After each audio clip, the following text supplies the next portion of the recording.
4 de abril, martes. A las 5:42 horas de aquel martes, con el alba, descendí del módulo, iniciando el camino de regreso a Betania.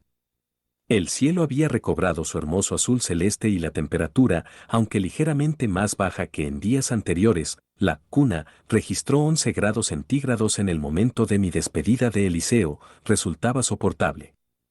Aquel breve periodo en el módulo, además de permitirme un corto pero profundo descanso y un aseo completo, había servido para satisfacer un pequeño capricho intensamente añorado en aquellos 5 primeros días de exploración, poder desayunar a la antigua usanza, aunque en este caso tan especial quizá habría que decir a la futura usanza, tal y como tenía por costumbre en los Estados Unidos.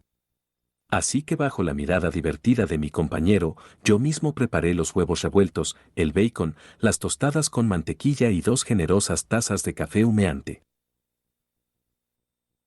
Y con el ánimo dispuesto, tomé mi nuevo e inseparable compañero, la vara de Moisés, guardando en la bolsa de hule un diminuto micrófono, las lentes de contacto, crótalos, 2 esmeraldas, una cuerda de colores y la carta de un supuesto amigo de Tesalónica.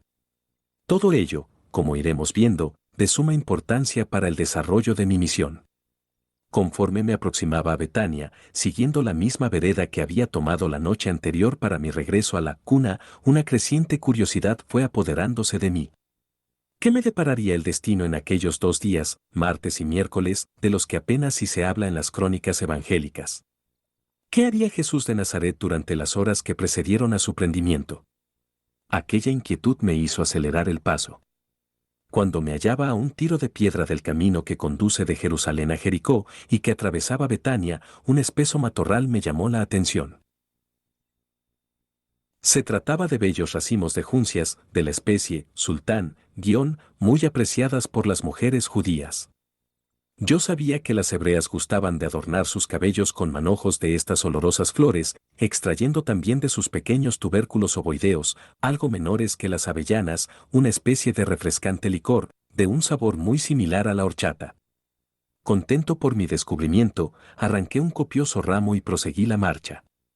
Al llegar a la aldea, el familiar ruido de la molienda del grano me puso sobre aviso. Los habitantes de Betania hacía tiempo que se afanaban en sus quehaceres y, presumiblemente, el maestro de Galilea, consumado madrugador, habría iniciado ya su jornada. No tenía tiempo que perder. Al entrar en la casa de Lázaro, la familia me saludó con vivas muestras de alegría, ofreciéndome el tradicional beso en la mejilla. Marta, en especial, parecía mucho más nerviosa y feliz que el resto por mi nueva visita.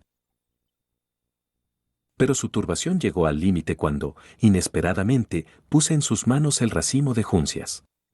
Sus profundos ojos negros se clavaron en los míos. Y al instante, en uno de sus peculiares arranques, se separó del grupo, refugiándose a la carrera en una de las estancias del patio central. María y Lázaro no pudieron contener las risas. Pero mis pensamientos estaban centrados en Jesús e interrogué de inmediato a Lázaro sobre el paradero del Maestro. Aquel interés mío por el Galileo debió llenarle de satisfacción y atendiendo mi ruego se brindó a acompañarme hasta la mansión de Simón, el leproso. Por la posición del sol debían ser las 7 de la mañana cuando, tras cruzar el jardín, me reincorporé al grupo de discípulos que conversaba con el rabí al pie de las escalinatas donde yo había sostenido mi primera conversación con el Maestro. Prudentemente me mantuve al fondo de la nutrida reunión, observando que, además de los 12 hombres de confianza, asistían una decena de mujeres, elegidas igualmente por Jesús al principio de su ministerio, así como 20 o 25 discípulos, todos ellos muy amigos del Galileo, amén del propietario de la casa, el anciano Simón. Por el tono de su voz, más grave de lo habitual, comprendí que aquella reunión encerraba un sentido muy especial. No me equivoqué. Jesús, ante los atónitos ojos de sus amigos, fue diciéndoles adiós. En aquel instante pulsé disimuladamente el clavo de cobre, activando la filmación simultánea. Nadie se percató de la maniobra. Sin embargo, y así creo que debo registrarlo en honor a la verdad, en el momento en que inicié la grabación, el gigante, que se hallaba de espaldas y conversando con el grupo de mujeres, giró súbitamente la cabeza, fijando primero su mirada en mí, acto seguido, en la vara que yo sujetaba con mi mano derecha. Una oleada de sangre ascendió desde mi vientre. Pero el maestro, en cuestión de segundos, terminó por esbozar una ancha sonrisa a la que creo que correspondí, aunque no estoy muy seguro. Por un momento creí que todo se venía abajo. Los apóstoles y discípulos, que seguían todos y cada uno de los movimientos del maestro, asociaron aquella mirada y la inmediata sonrisa con mi presencia, no concediéndole más trascendencia que la de un cálido saludo hacia un gentil que venía demostrando un abierto y sincero interés por la doctrina del rabí. Acto seguido, Jesús se dirigió a sus 12 íntimos, dedicando a cada uno de ellos unas cálidas palabras de despedida. Y empezó por Andrés, el verdadero responsable y jefe del grupo de los apóstoles. En uno de sus gestos favoritos, colocó sus manos sobre los hombros del hermano de Pedro, diciéndole, no te desanimes por los acontecimientos que están a punto de llegar. Mantén tu mano fuerte entre tus hermanos y cuida de que no te vean caer en el desánimo. Después, dirigiéndose a Pedro, exclamó, no pongas tu confianza en el brazo de la carne, ni en las armas de metal. Fundamenta tu persona en los cimientos espirituales de las rocas eternas. Aquellas frases me dejaron perplejo. Casi inconscientemente asocié las palabras de Jesús con aquellas otras, vertidas por el evangelista Mateo en su capítulo 16, en las que, tras la confesión de Pedro sobre el origen divino del Maestro, éste afirma textualmente, bienaventurado tú, Simón Bar-Jona, y yo te digo a ti que tú eres Pedro, y sobre esta piedra edificaré yo mi iglesia. Al estudiar los evangelios canónicos, durante mi preparación para la operación Caballo de Troya, había detectado un dato repetido en diferentes pasajes que me produjo una cierta confusión. Algunos parlamentos del Nazareno o sucesos relacionados con su nacimiento y vida pública solo eran recogidos por uno de los evangelistas, mientras que los otros 3 no se daban por enterados. Este era el caso del citado párrafo de San Mateo que sostiene la creencia entre los católicos de que Jesús de Nazaret quiso fundar una iglesia, tal y como hoy la entendemos. Y desde el primer momento nació en mí una duda, ¿cómo era posible que una afirmación tan decisiva por parte de Jesús no fuera igualmente registrada por Marcos, Lucas y Juan? ¿Es que el maestro de Galilea no pronunció jamás aquellas palabras sobre Pedro y la iglesia? ¿Pudo ser esta parte de la llamada confesión de Pedro una deficiente información por parte del evangelista? ¿O me encontraba ante una manipulación muy posterior a la muerte de Cristo, cuando las enseñanzas del rabí habían empezado a canalizarse dentro de unas estructuras colegiales y burocráticas que exigían la justificación, al más alto nivel, de su propia existencia? Los acontecimientos que iba a tener ocasión de presenciar en la tarde y noche de ese mismo martes, 4 de abril, confirmarían mis sospechas sobre la pésima recepción, por parte de los apóstoles, de muchas de las cosas que hizo y que, sobre todo, dijo Jesús. Y aunque nunca negaré la posibilidad de que el Galileo pudiera haber pronunciado esas palabras sobre Pedro y su iglesia al escuchar aquella despedida personal del Maestro a Pedro en el jardín de Simón, el leproso, mi duda sobre una posible confusión por parte de San Mateo creció sensiblemente. Pedro, al escuchar aquellas emocionadas palabras y en un movimiento reflejo que le traicionó, trató de ocultar con su ropón la empuñadura de la espada que escondía entre la túnica y la faja. Pero Jesús, simulando no haber visto dicho gesto, se colocó frente a Santiago, diciéndole, no desfallezcas por apariencias exteriores. Permanece firme en tu fe y pronto conocerás la realidad de lo que crees. Siguió con Nataniel y en el mismo tono de dulzura afirmó, no juzgues por las apariencias. Vive tu fe cuando todo parezca desvanecerse. Sé fiel a tu misión de embajador del reino.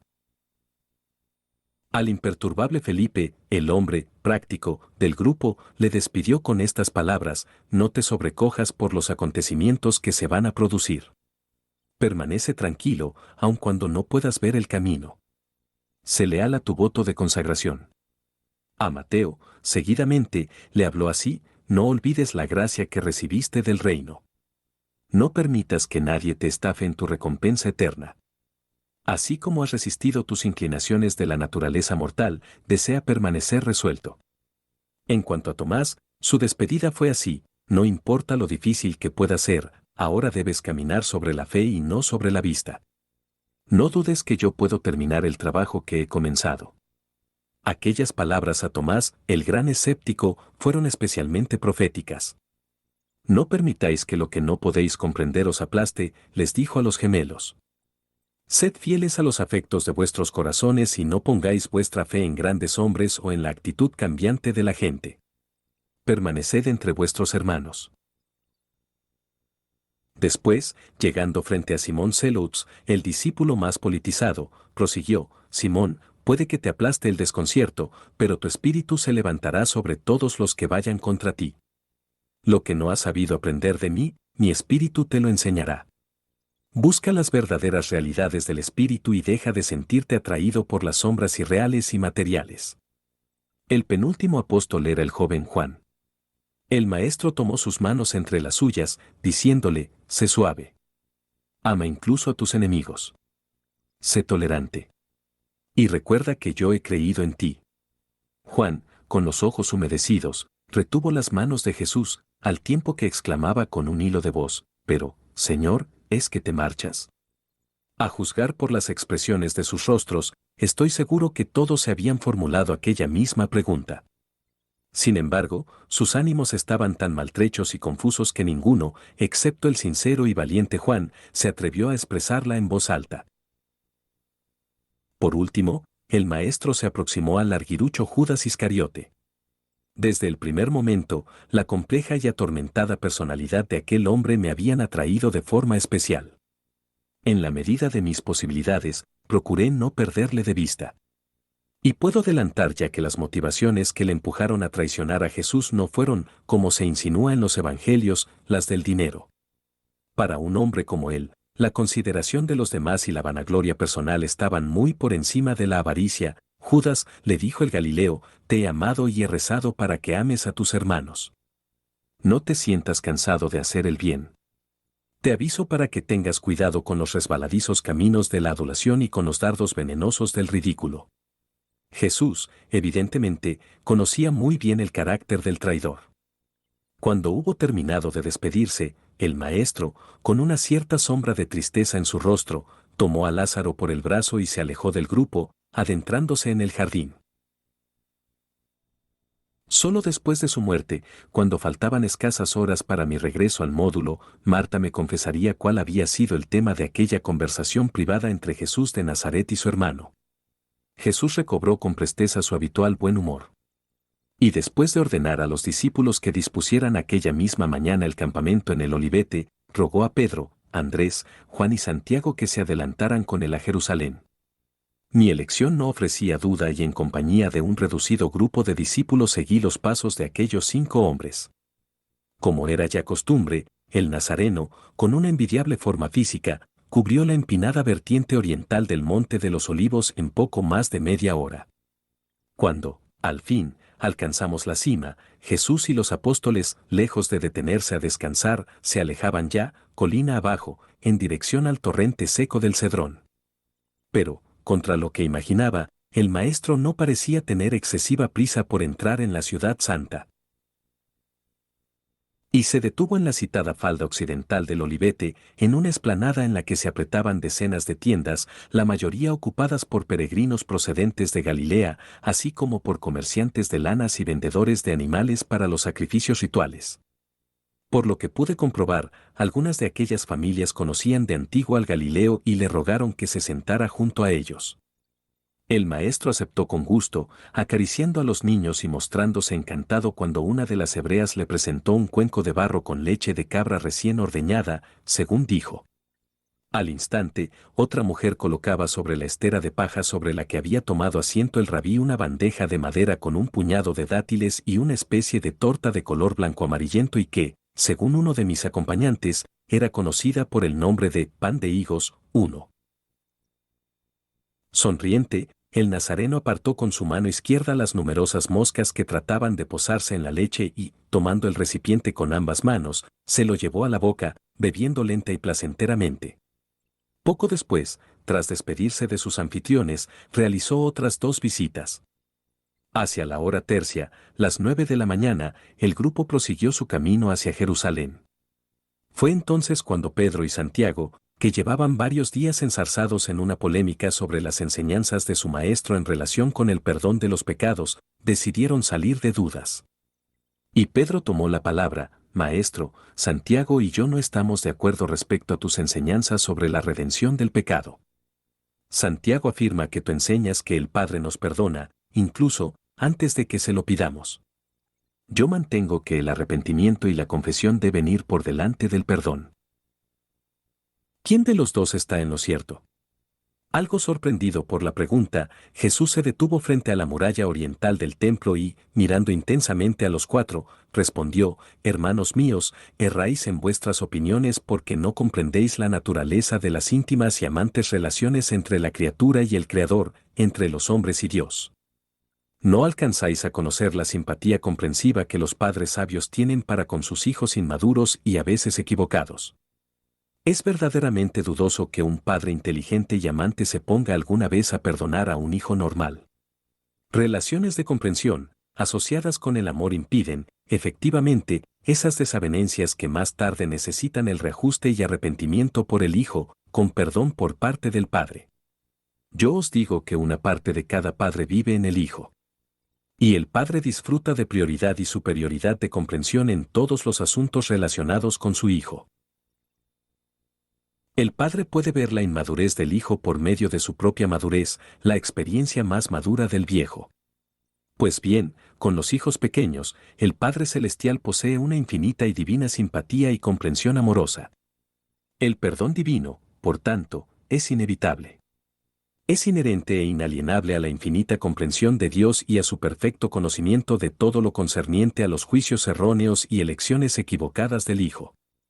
La divina justicia es tan eternamente justa que incluye, inevitablemente, el perdón comprensivo. Cuando un hombre sabio entiende los impulsos internos de sus semejantes, los amará. Y cuando ames a tu hermano, ya le habrás perdonado. Esta capacidad para comprender la naturaleza del hombre y de perdonar sus aparentes equivocaciones es divina. En verdad os digo que si sois padres sabios, esta deberá ser la forma en que améis y comprendáis a vuestros hijos, incluso les perdonaréis cuando una falta de comprensión momentánea os haya separado. El hijo, siendo inmaduro y falto de plena comprensión sobre la profunda relación padre-hijo, sentirá frecuentemente una sensación de separación respecto a su padre. Pero el verdadero padre nunca estará consciente de esta separación. El pecado es la experiencia de la conciencia de la criatura, no es parte de la conciencia de Dios. Vuestra falta de capacidad y de deseo de perdonar a vuestros semejantes es la medida de vuestra inmadurez y la razón de los fracasos a la hora de alcanzar el amor. Mantenéis rencores y alimentáis venganzas en proporción directa a vuestra ignorancia sobre la naturaleza interna y los verdaderos deseos de vuestros hijos y prójimo. El amor es el resultado de la divina e interna necesidad de la vida. Se funda en la comprensión, se nutre en el servicio generoso y se perfecciona en la sabiduría. En una posterior conexión con Eliseo, nuestro ordenador central confirmó que los higos, juntamente con los dátiles, proporcionaban al pueblo judío el mayor índice de azúcar. Generalmente se ponían a secar, siendo almacenados en forma de tortas. Este pan de higos se utilizaba, incluso, como fármaco para sanar úlceras. Santa Claus amplió mi información, exponiendo que aquella torta de higos que había sido ofrecida a Jesús podía estar formada por la variedad llamada higo del sicómoro, muy frecuente en la Palestina del siglo I. Este alimento, de bajísima calidad, sufría una punción cuando todavía se hallaba en el árbol, logrando así una más rápida maduración. N. del M. Los cuatro amigos de Jesús guardaron silencio. Posiblemente, Santiago y Juan sí comprendieron parte de las explicaciones del Maestro. No así los hermanos pescadores. Pedro, rascándose nerviosamente la bronceada calva, siguió los pasos del Galileo, sumido en un sinfín de cavilaciones. Hacia las 9:30 de la mañana, Cristo y sus discípulos cruzaron bajo la llamada Puerta Oriental, en la muralla este del templo, dirigiéndose hacia las escalinatas del atrio de los gentiles, lugar habitual de sus discursos y enseñanzas. Los cambistas y vendedores de corderos y demás productos propios de la Pascua habían vuelto a instalar sus mesas y tenderetes, aprovechando las primeras luces del alba. Todo parecía tranquilo. Ninguno de aquellos intermediarios hizo el menor gesto de desaprobación cuando vieron entrar al rabí de Galilea y al reducido grupo de seguidores. Jesús, por su parte, se dio perfecta cuenta de que aquel comercio sacrílego había vuelto por sus fueros. Pero, tal y como ocurriese en otras muchas ocasiones, no prestó mayor atención. Aquella postura por parte del maestro confirmó mi convencimiento de que lo sucedido en la mañana del día anterior se había debido fundamentalmente a una situación límite. Muchos de los habitantes de Jerusalén, así como de los peregrinos que iban engrosando día a día la población de la ciudad santa y alrededores, esperaban ya impacientes la aparición del rabí de Galilea. La mayor parte, movida por una morbosa curiosidad, a la vista de los graves acontecimientos registrados en la mañana del lunes en la explanada del templo y expectante por la actuación que pudiera seguir el Sanedrín. Era un secreto a voces que Caifás y el resto del gran consejo de justicia judío habían tomado la decisión de prender y ajusticiar a Jesús. Pero, ¿se atreverían a hacerlo en público? El propio rabí, a través de algunos de los ancianos y fariseos que habían presentado su dimisión en el Sanedrín, estaba al corriente de estas intrigas y de la oscura amenaza que se cernía sobre él. Por ello, muchos de los hebreos aplaudían en secreto el valor del Nazareno, que no manifestaba temor o nerviosismo, mostrándose y avanzando serena y majestuosamente entre los levitas o policías del templo y, sobre todo, a la vista de los sacerdotes. Sin más preámbulos, y en mitad de aquella expectación, Jesús comenzó sus palabras.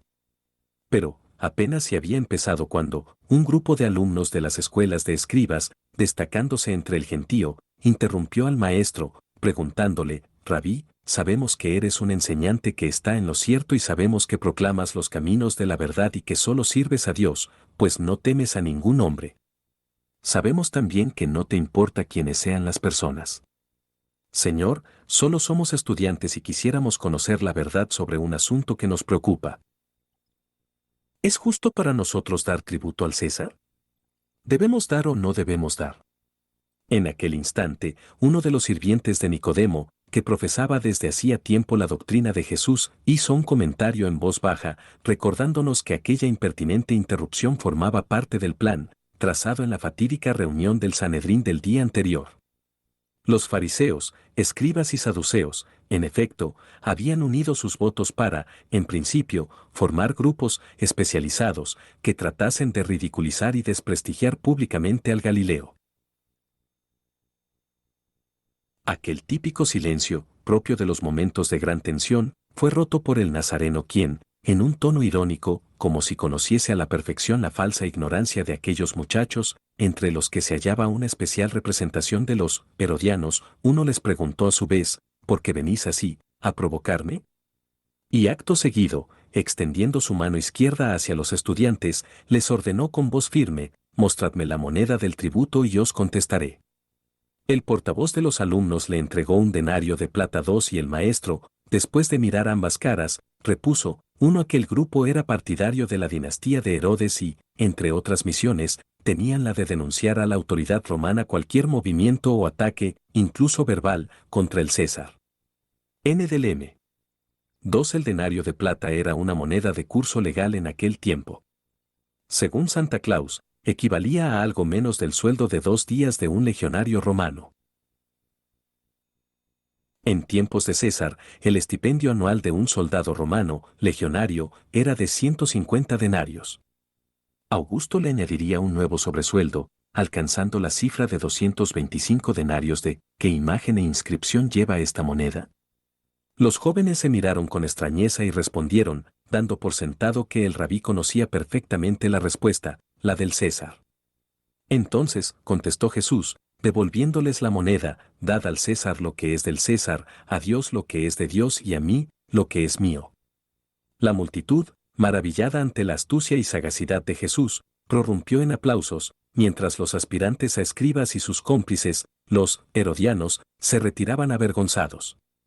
Instintivamente, mientras Jesús contemplaba aquel denario, extraje de mi bolsa una moneda similar y la examiné detenidamente. En una de sus caras se apreciaba la imagen del César, sentado de perfil en una silla. A su alrededor podía leerse la siguiente inscripción, Pontif Maxim. En la otra cara la efigie de Tiberio, coronado de laurel, con otra leyenda a su alrededor, Ave Egastes ti César Divi 1. Aquella nueva trampa pública había sido muy bien planeada. Todo el mundo sabía que el denario era el máximo tributo que la nación judía debía pagar inexorablemente a Roma, como señal de sumisión y vasallaje. Si el maestro hubiera negado el tributo, los miembros del Sanedrín habrían acudido rápidamente ante el procurador romano, acusando a Jesús de sedición. Si, por el contrario, se hubiese mostrado partidario de acatar las órdenes del imperio, la mayoría del pueblo judío hubiera sentido herido su orgullo patriótico, excepción hecha de los saduceos, que pagaban el tributo con gusto. Fueron estos últimos precisamente quienes, pocos minutos después de este incidente, y siguiendo la estrategia programada por el Sanedrín, avanzaron hacia Jesús, que intentaba proseguir con sus enseñanzas, tendiéndole una segunda trampa. Maestro, le dijo el portavoz del grupo, Moisés dijo que si un hombre casado muriese sin dejar hijos, su hermano debería tomar a su esposa y sembrar semilla por el hermano muerto. Entonces ocurrió un caso, cierto hombre que tenía 6 hermanos murió sin descendencia. Su siguiente hermano tomó a su esposa, pero también murió pronto sin dejar hijos. Y lo mismo hizo el segundo hermano, muriendo igualmente sin prole. Y así hasta que los 6 hermanos tuvieron a la esposa y todos pasaron sin dejar hijos. Entonces, después de todos ellos, la propia esposa falleció. Lo que te queríamos preguntar es lo siguiente: cuando resuciten, ¿de quién será la esposa? Al escuchar la disertación del saduceo, varios de los discípulos de Jesús movieron negativamente la cabeza, en señal de desaprobación. Según me explicaron, las leyes judías sobre este particular hacía tiempo que eran letra muerta para el pueblo. Amén de que aquel caso tan concreto era muy difícil de que se produjera en realidad, solo algunas comunidades de fariseos, los más puristas, seguían considerando y practicando el llamado matrimonio de Levirato 2. Plata o 3.600 haces. Esta cantidad fue confirmada por Tácito en tiempos de Tiberio, An. 1, 17, Denis indiemas y busaniman et corpus a estimari. Los centuriones, por su parte, cobraban 2.500 denarios año y los llamados primi ordines, 5.000. N del M. 1, Sumo Pontífice, y, salve, Divino Tiberio César Augusto, respectivamente. Las inscripciones aparecían abreviadas. En realidad deberían decir, Pontifex Maximus y Ave Augustus Tiberius César Divinus. N del M. 2. El ordenador central del módulo me proporcionó aquella misma noche una extensa y exhaustiva información sobre este curioso tipo de matrimonio.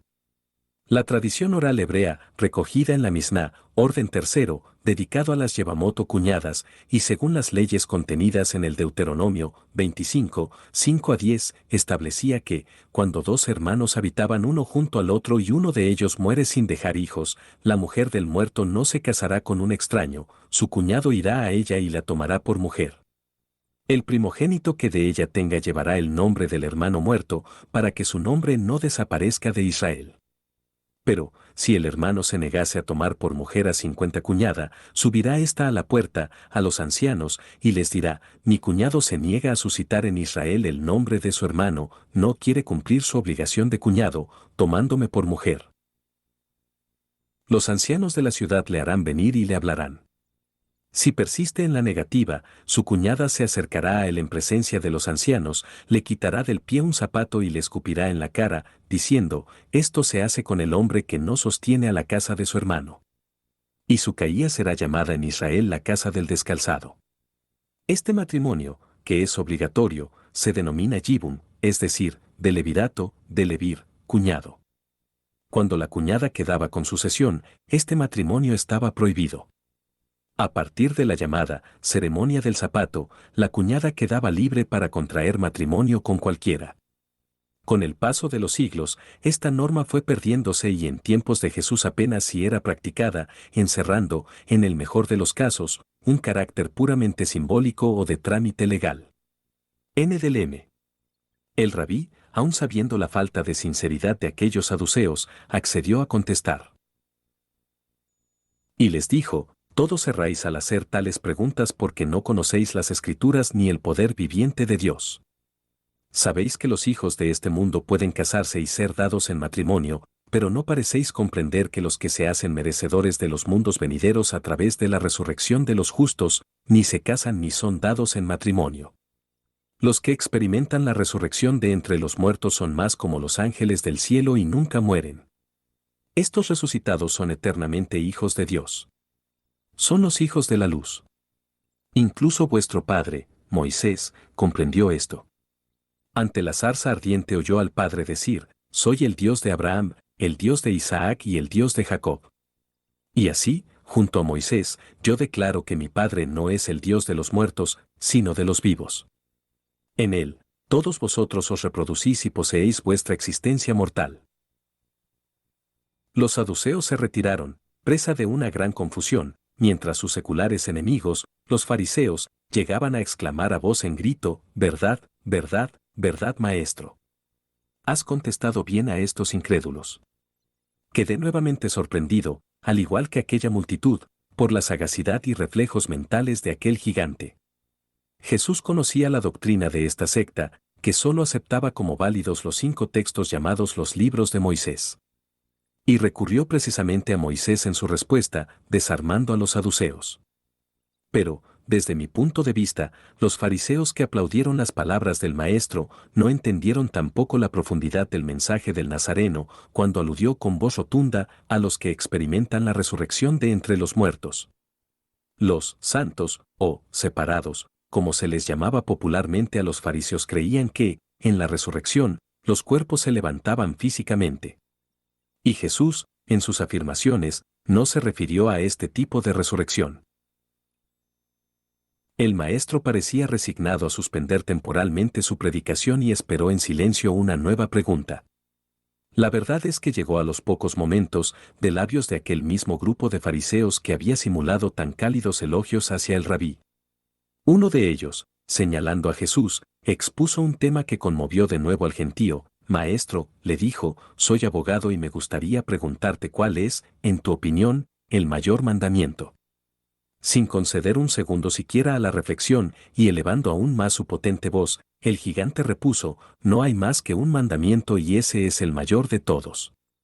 Es este, oye, oh Israel. El Señor, nuestro Dios, el Señor es uno. Y lo amarás con todo tu corazón y con toda tu alma, con toda tu mente y con toda tu fuerza. Este es el primero y el gran mandamiento. Y el segundo es como este primero. En realidad, sale directamente de él y es, amarás a tu prójimo como a ti mismo. No hay otro mandamiento mayor que estos. En ellos se basa toda la ley y los profetas. Aquel hombre de leyes, consternado por la sabiduría de la respuesta de Jesús, se inclinó a alabar abiertamente al rabí, verdaderamente, Maestro, has dicho bien. Dios, bendito sea, es uno y nada más hay tras él. Amarle con todo el corazón, entendimiento y fuerza y amar al prójimo como a uno mismo es el primero y el gran mandamiento. Estamos de acuerdo en que este gran mandamiento ha de ser tenido mucho más en cuenta que todas las ofrendas y sacrificios que se queman. Ante semejante respuesta, el nazareno se sintió satisfecho y sentenció, ante el estupor de los fariseos, amigo mío, me doy cuenta de que no estás lejos del reino de Dios. Jesús no se equivocaba. Aquella misma noche, en secreto, aquel fariseo acudió hasta el campamento situado en el huerto de Getsemaní, siendo instruido por Jesús y pidiendo ser bautizado. Aquella sucesión de descalabros dialécticos terminó por disuadir a los restantes grupos de escribas, saduceos y fariseos, que comenzaron a retirarse disimuladamente. Al observar que no había más preguntas, el Galileo se puso en pie y, antes de que los venenosos sacerdotes desaparecieran, les lanzó esta interrogante, puesto que no hacéis más preguntas, me gustaría haceros una, ¿qué pensáis del libertador? Es decir, ¿de quién es hijo? Los fariseos y sus compinches quedaron como electrizados mientras un murmullo recorría aquella zona de la explanada. Los miembros del templo deliberaron durante algunos minutos y, finalmente, uno de los escribas, señalando uno de los papiros que llevaba anudado a su brazo derecho y que contenía la ley, respondió, el Mesías es el hijo de David. Pero el nazareno no se contentó con esta respuesta. Él sabía que existía una agria polémica sobre si él era o no hijo de David, incluso entre sus propios seguidores, y remachó, si el libertador es en verdad el hijo de David, como es que en el salmo que atribuís a David, él mismo, hablando con el Espíritu, dice, el Señor dijo a mi Señor, siéntate a mi derecha hasta que haga de tus enemigos el escabel de tus pies. Si David le llama Señor, ¿cómo puede ser su hijo? Los fariseos y principales del templo quedaron tan confusos que no se atrevieron a responder. Hacia la hora quinta, las 11 de la mañana, aproximadamente, Jesús dio por concluida su estancia en el templo y, puesto que era el tiempo de la comida, se encaminó con sus discípulos hacia la puerta triple con el fin, según me comentó el propio Pedro, de dirigirse a la casa de José de Arimatea, en la ciudad baja. Al descubrir cómo me quedaba atrás, dispuesto a no alterar, en la medida de lo posible, la intimidad del grupo, Andrés retrocedió y me invitó a compartir con ellos la segunda comida del día. Mientras tanto, Jesús y los demás habían cruzado ya entre las mesas de los cambistas y mercaderes, perdiéndose por la soberbia puerta del muro sur del templo. Estaba a punto de aceptar, naturalmente, cuando un tumulto procedente de la cara más oriental del santuario nos hizo volver la mirada. Entre gritos desgarradores, una mujer estaba siendo prácticamente arrastrada por las escalinatas de acceso al pórtico corintio. Una patrulla de la policía del templo, los levitas, posiblemente de los destacados en el atrio de las mujeres, se dirigía a través de la explanada donde nos encontrábamos, en dirección al pórtico de Salomón y, más concretamente, hacia la puerta oriental. Dos de los levitas de esta guardia de día sujetaban a la hebrea por las axilas, mientras un tercero había hecho presa en sus pies, soportando a duras penas los violentos movimientos de la muchacha. Detrás, medio ocultos entre un enjambre de curiosos, marchaban uno de los guardianes de turno del templo y varios sacerdotes. La multitud que se hallaba entre los puestos de los vendedores corrió al instante hacia la patrulla, lanzando gritos de «adúltera». Adúltera, como si aquel suceso fuera algo común y hasta festejado por la turba. Interrogué a Andrés con la mirada y el jefe del grupo, con expresión grave, lamentó aquella sombría coincidencia, resumiendo el lamentable espectáculo con la siguiente frase, son las aguas amargas. Recordé al instante que en una de mis investigaciones en los textos bíblicos números 5,11, 31, 1, Yahvé especificaba el procedimiento a seguir con la mujer sospechosa de adulterio. Cuando uno dice así el citado texto bíblico, habló Yahvé a Moisés, diciendo, habla a los hijos de Israel y diles, si la mujer de uno fornicara y le fuese infiel, durmiendo con otro en concúbito de semen, sin que haya podido verlo el marido ni haya testigos, por no haber sido hallada en el lecho, y se apoderase del marido el espíritu de los celos y tuviese celos de ella, háyase ella manchada en realidad o no se haya manchado, la llevará al sacerdote y ofrecerá por ella una oblación de la 10ª parte de un efá de harina de cebada, sin derramar aceite sobre ella ni poner encima incienso, porque es minjá de celos, minjá de memoria para traer el pecado a la memoria. El sacerdote hará que se acerque y se esté ante Yahvé, tomará del agua santa en una vasija de barro, y cogiendo un poco de la tierra del suelo del tabernáculo, lo echará en el agua.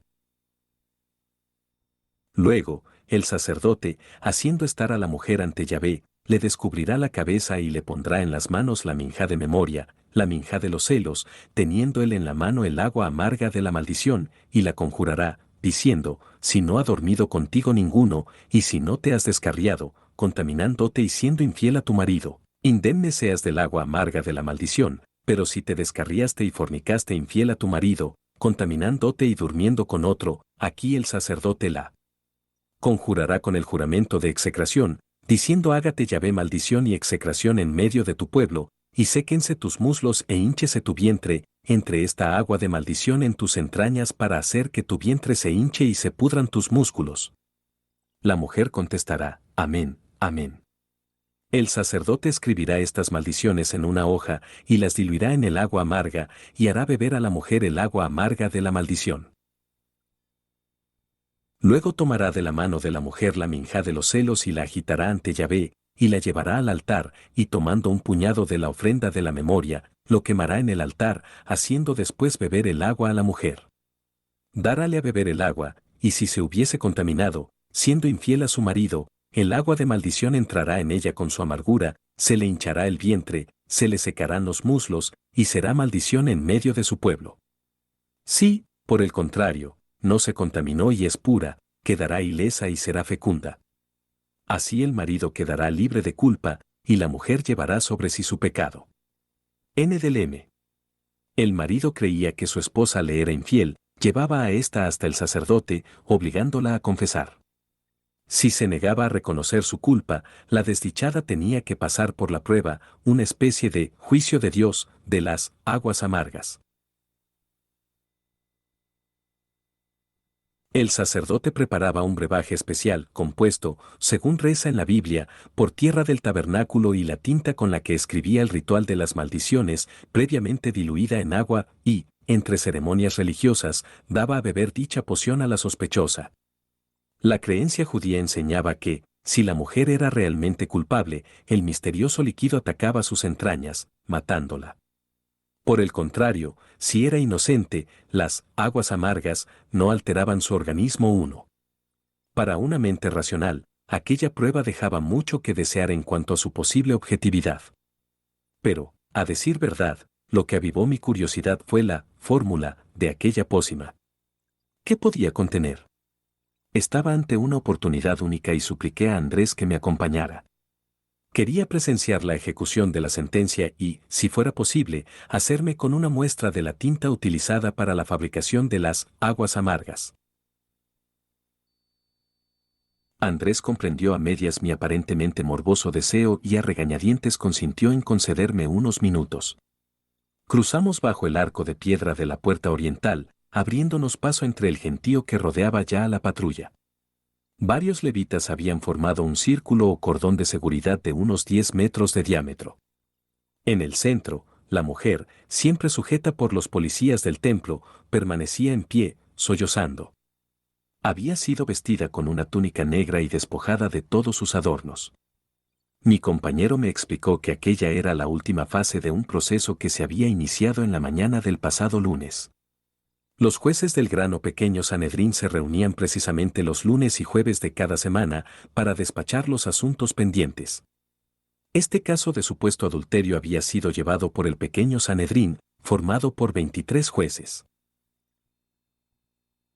A petición de su marido, la sospechosa, una joven que no rebasaría los 20 años, había sido conducida aquella mañana del lunes, 3 de abril, ante el Tribunal de Justicia y allí, interrogada y atemorizada con fórmulas como la siguiente: hija mía, mucho pecado aporta el vino, mucho la risa, mucho la juventud, mucho los malos vecinos, hazlo, reconoce la verdad, por el nombre de Dios, que está escrito con santidad para que no sea borrado con el agua.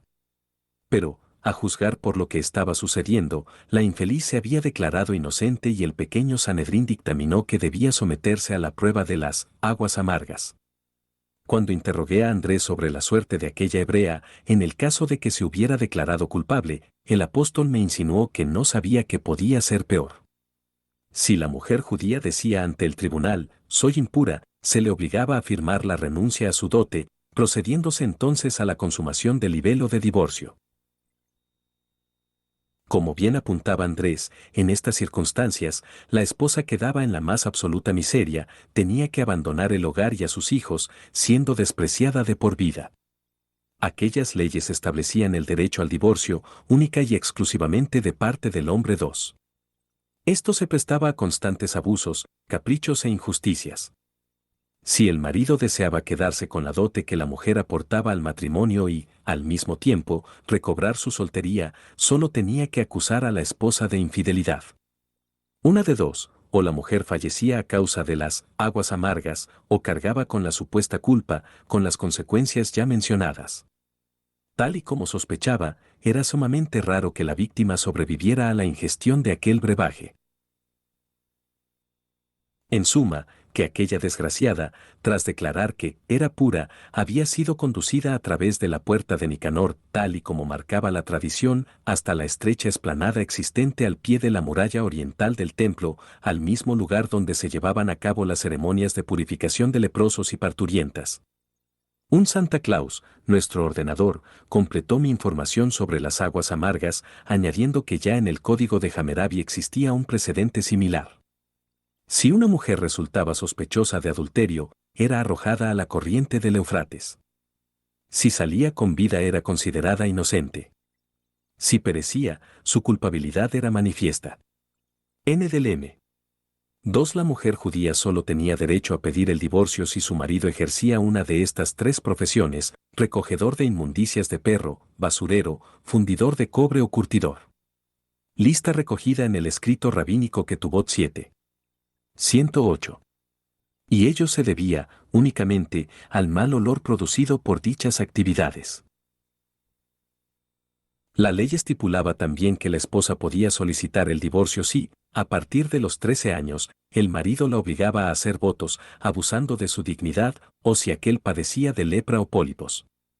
N del M.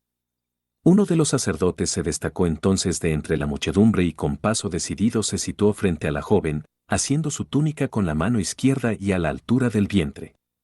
Después, de un fuerte tirón, desgarró la vestidura, dejando al descubierto unos pechos blancos y pequeños. El grito de la esposa fue ahogado prácticamente por el bramido de la multitud, excitada ante la contemplación de aquellos hermosos senos. Inmediatamente, el mismo sacerdote se colocó a espaldas de la mujer, procediendo a soltar su larga cabellera negra.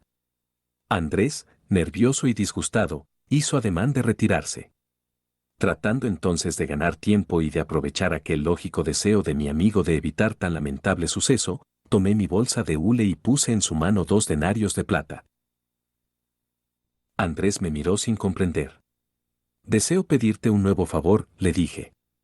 «Es importante para mí adquirir una muestra de la tinta con la que ha sido escrita esa maldición». El Galileo quedó perplejo. Y adelantándome a sus pensamientos, añadí: «Confía en mí. Sabes que no puedo entrar en el santuario y tratar de comprarla personalmente. Bastará con una pequeña cantidad, quizás sea suficiente con 1/10 de loguno».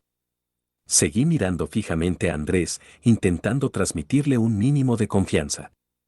La fortuna volvió a sonreírme y el discípulo, encogiéndose de hombros, accedió, rogándome que no me moviera del lugar.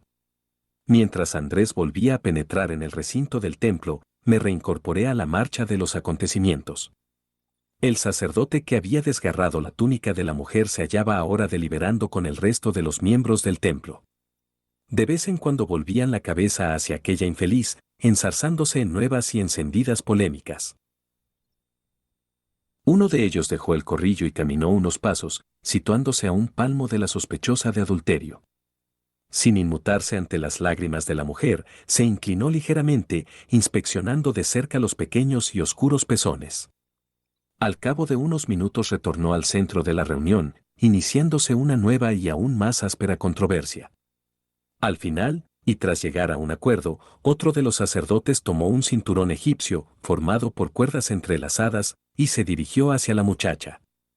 Cubrió su torso ciñendo la tela por encima de sus pechos, de forma que la túnica no pudiera bajarse. A una orden del guardián del templo y jefe de la patrulla de levitas, uno de los hebreos que permanecía junto a los sacerdotes, y que resultó ser el marido, avanzó hasta el centro del círculo, depositando a los pies de su mujer un cesto de paja con unos 3 o 4 kilos de harina de cebada 2. Después, con la misma frialdad, se retiró. Por un momento creí que el querellante iba a situar el pequeño cesto en las manos de la condenada, pero, por indicación de uno de los levitas que sujetaba a la mujer, terminó por colocarlo en tierra. A mi regreso al módulo, en la mañana del domingo, la computadora me aclararía este extremo. La tradición bíblica especificaba que la ofrenda del marido, la efá, de harina de cebada, debía ser colocada sobre las manos de la víctima. El sacerdote, entonces, ponía su mano bajo las de la mujer, agitando el recipiente de forma ritual. A continuación, lo acercaba al altar, cogía un puñado y lo quemaba. El resto era destinado a la alimentación de los sacerdotes del templo. La peligrosa resistencia de la infeliz, que no podía ser liberada del firme control de los policías, hizo aconsejable en este caso que el sacerdote pasase por alto aquella parte del ritual. De pronto, y por la zona más próxima a la muralla, los judíos fueron abriendo un pasillo, dando paso a otro sacerdote, estrechamente escoltado por 6 levitas. Un murmullo se levantó entre el gentío al descubrir que aquel sacerdote transportaba algo entre sus manos. El objeto en cuestión, bastante liviano, a juzgar por el escaso esfuerzo desarrollado por el hebreo, aparecía cubierto por un lienzo blanco. Imaginé al instante que podía tratarse del recipiente que contenía las aguas amargas. Desgraciadamente no tuve que aguardar mucho tiempo para despejar mis dudas. La recién llegada escolta se situó en torno a la mujer y a los policías que la sujetaban, formando un segundo cordón de seguridad. El sacerdote retiró el lienzo y apareció a la vista de los presentes un pequeño cuenco de arcilla rojiza, con una capacidad aproximada de 1 litro. Al verlo, la esposa sufrió un nuevo 1 log, medida utilizada para líquidos y áridos, equivalía a medio litro, aproximadamente. N del M. 2 efa, medida judía de capacidad, equivalía a 72 log.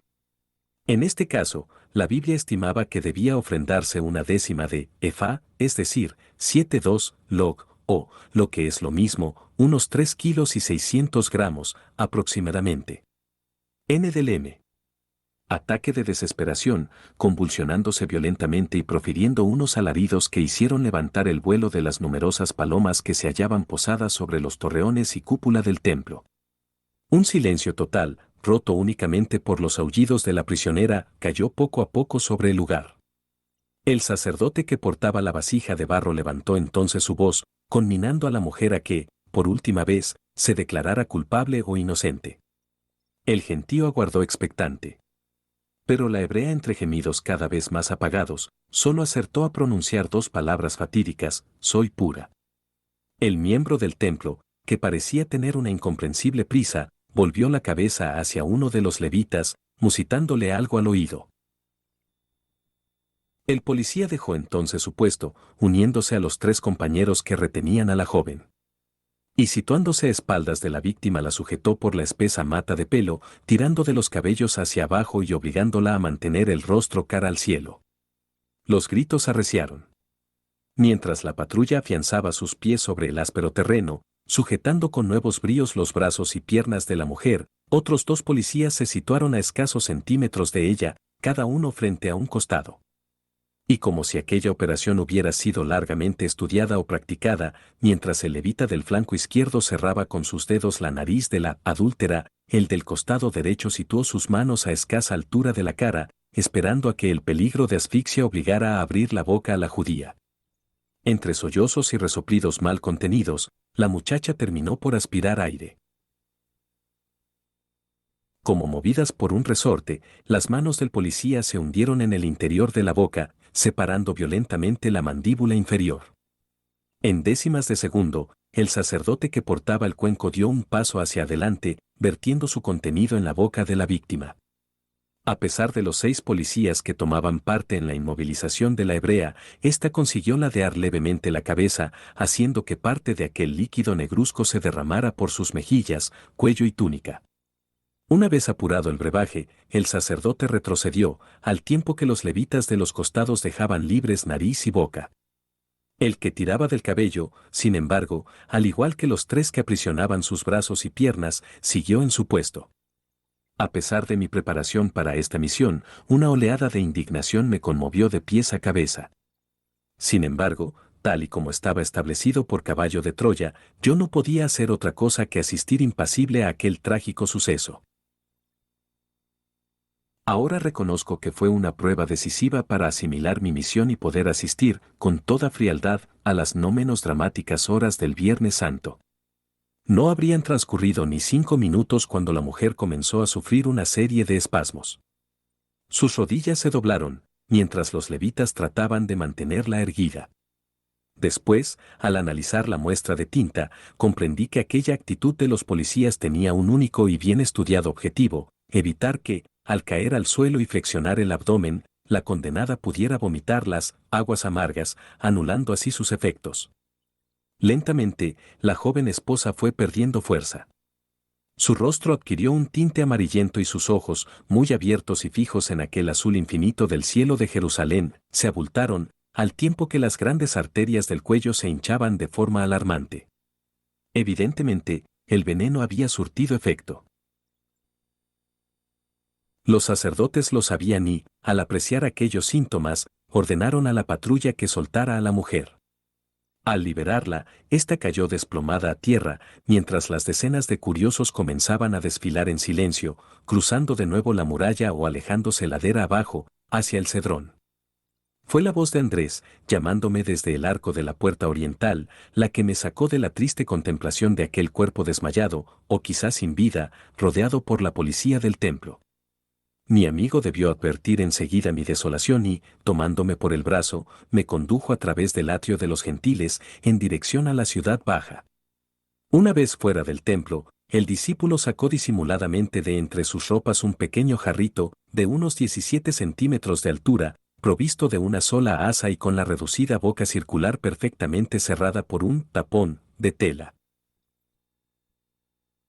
Sin más explicaciones, puso el recipiente de barro rojo en mis manos, al igual que uno de los 2 denarios que yo le había entregado.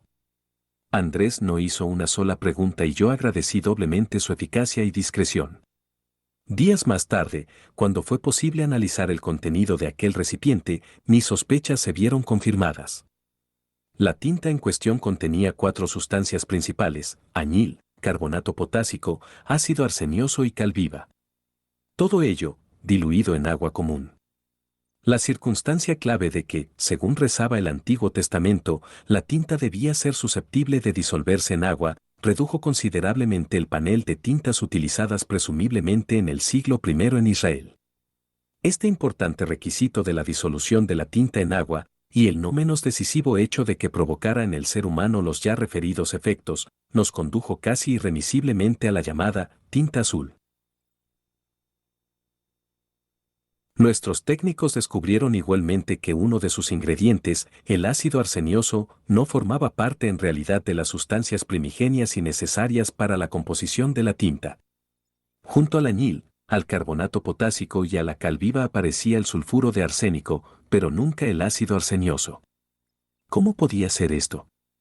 La explicación era elemental: los israelitas utilizaban el tipo denominado sulfuro amarillo de arsénico, que se daba espontáneamente en la naturaleza en masas compuestas de láminas semitransparentes, de color amarillo oro, inodoras, insípidas, insolubles en agua y volátiles al fuego 1. Este sulfuro amarillo de arsénico no es tóxico. Ello explicaba que pudiera ser manipulado sin problemas. Sin embargo, en su interior se albergaba un veneno muy activo, el ácido arsenioso puro, de efectos muy enérgicos.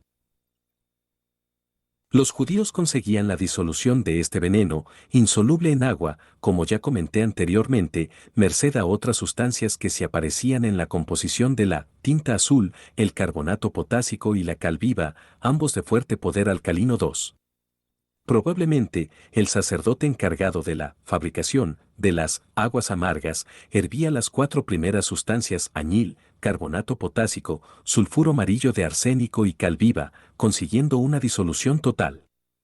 A continuación, tras filtrar el líquido resultante, le añadía una pequeña porción de goma arábiga pulverizada hallada por nuestros especialistas en la tinta azul y en una proporción idéntica a la cal viva, resultando un brebaje doblemente útil, como tinta y como veneno. En cuanto al sabor amargo, que dio nombre a la pócima, podría deberse a la presencia del carbonato potásico, de fuerte sabor acre 3. Dado el carácter sagrado de esta tinta, lo más lógico es que no fuera compuesta hasta poco antes de su empleo. La Misná, en su orden tercero, dedicado a las mujeres, explica que el sacerdote llenaba un cuenco nuevo de barro con una cantidad que oscilaba entre 1,25 log de agua del pilón, es decir, entre 125 y 250 gramos de agua común. A continuación, entraba en el santuario y se dirigía hacia la derecha, donde había un lugar de un codo cuadrado, unos 45 centímetros cuadrados, con una mesa de mármol y un anillo fijado a ella. Después de alzaría cogía la ceniza que había bajo ella y la ponía en el cuenco, de tal modo que se hiciese perceptible en el agua, tal como está escrito: de la ceniza que haya en el pavimento del santuario tomará el sacerdote y la pondrá en el agua. Por último, el sacerdote se hacía con la tinta y escribía las fórmulas rituales. Yahvé, tal y como especifica el libro sagrado, número 523, ordenaba que se escribiera sobre un libro. En otras palabras, en un rollo. Tampoco debía utilizar goma, vitriolo ni ninguna otra sustancia que quedase fija. Lógicamente, si lo que se perseguía era que la acusada bebiese el veneno contenido en la tinta, ésta debía ser perfectamente soluble en el agua. Después de aquellas verificaciones, una serie de dudas, más intensas y fascinantes, si cabe, quedaron flotando en el espíritu de los hombres del proyecto Caballo de Troya. En primer lugar, si la salida de los judíos de Egipto se registró hacia el año 1290 a.C., ¿cómo es posible que el pueblo hebreo conociese el ácido arsenioso y su funesta acción sobre el organismo humano? Si las primeras noticias sobre dicho ácido empezaron a difundirse este sulfuro, a diferencia del llamado sulfuro rojo de arsénico, que se halla en abundancia en Bohemia, es fácil de encontrar en Persia. De ahí que los israelitas pudieran tener un mejor acceso al amarillo. Ambos, sin embargo, reúnen características parecidas en cuanto al hecho de que son solubles en soluciones alcalinas. El amarillo, no obstante, al contener el citado ácido arsenioso, resulta mucho más tóxico que el rojo. Era también mucho más abundante en el comercio de aquella época, siendo conocido incluso por Teoprasto, que vivió 300 años antes de Cristo. N del M. 2. El carbonato potásico, en especial, es fuertemente alcalino al contacto con el agua, gozando, además, de un fuerte poder cáustico o corrosivo que podría contribuir a una mejor desintegración de las láminas de sulfuro de arsénico y a la disolución de la tinta. N del M. 3. En contra de la creencia popular, el ácido arsenioso no tiene un sabor amargo, sino ligeramente azucarado. N del M. Por el mundo en el siglo IX de nuestra era, 1. ¿Y si ellos no fueron los descubridores o creadores de semejante fórmula, quién lo hizo? La conclusión inmediata solo puede ser una, Yahvé. Pero, aceptando esta hipótesis, ¿quién era este Yahvé, capaz de transmitir unas fórmulas químicas tan precisas, adelantándose, además, a los tiempos? Y, sobre todo, ¿por qué un ser que se autodefinía como Dios establecía procedimientos tan injustos y horrendos a la hora de dilucidar la culpabilidad de una persona? Según los especialistas en toxicología y medicina legal, la mujer que ingería una sustancia de las características citadas en las aguas amargas sufría un cuadro gastroenterítico. En realidad, con una dosis de 120 miligramos de este ácido arsenioso podía provocarse la muerte de la mujer. A los pocos minutos se presentaban los signos típicos: sed muy intensa, vómitos, deposiciones, calambres y facciones alteradas, provocando una muerte asfíctica. Otros expertos en venenos opinaron que quizá las aguas amargas podían contener, en lugar del ácido arsenioso, otro potente tóxico, extraído de la víbora del desierto conocida por gariba. En este caso, y para hacer efectivo tan mortífero veneno, los sacerdotes introducían en la pócima la cal viva, que quemaba y desgarraba las mucosas internas de la desdichada, haciendo activo el veneno de la víbora, inocuo por vía oral. 2. Si las aguas amargas eran preparadas con este último veneno, siempre existía la posibilidad de obrar el milagro. Bastaba con suprimir el tóxico producido por la gariba o Echis carinatus, muy frecuente en los desiertos de la península del Sinaí, para que la supuesta adúltera no sufriera daño alguno. Naturalmente, este truco, enseñado también por el sospechoso Yahvé, se prestaba a numerosas manipulaciones de la ignorante multitud y, como no, a posibles chantajes por parte de los responsables de las mencionadas aguas amargas. Un asunto digno de un estudio en profundidad. Con ciertas prisas, justificadísimas por supuesto, Andrés me fue conduciendo por las estrechas callejuelas de la parte baja de Jerusalén, hasta llegar a una casa situada entre la sinagoga de los Libertos y la piscina de Siloé, en el extremo meridional de la ciudad santa. La fachada, enteramente de piedra labrada, ostentaba sobre el pétreo dintel un escudo circular con una estrella de 5 puntas. En el hermoso altorrelieve, desgastado por el paso del tiempo, pude leer la palabra Jerusalén, formada por las 5 letras hebreas, cada una de ellas situada entre las puntas de la no menos famosa estrella de David. José, el de Arimatea, noble de Curión, una especie de asesor del Sanedrín, en virtud de su riqueza y estirpe noble. Su familia procedía, como la de Jesús, del mítico rey David, era un personaje de gran prestigio en la ciudad santa. Su talante liberal, fruto, sin duda, de sus viajes por Grecia y el Imperio Romano, le había arrastrado desde un principio hacia las enseñanzas de Jesús de Nazaret. Y aunque él había nacido en la aldea de Arimatea, hoy Rantís, al nordeste de Lita, su infancia y juventud habían transcurrido casi por completo en Jerusalén.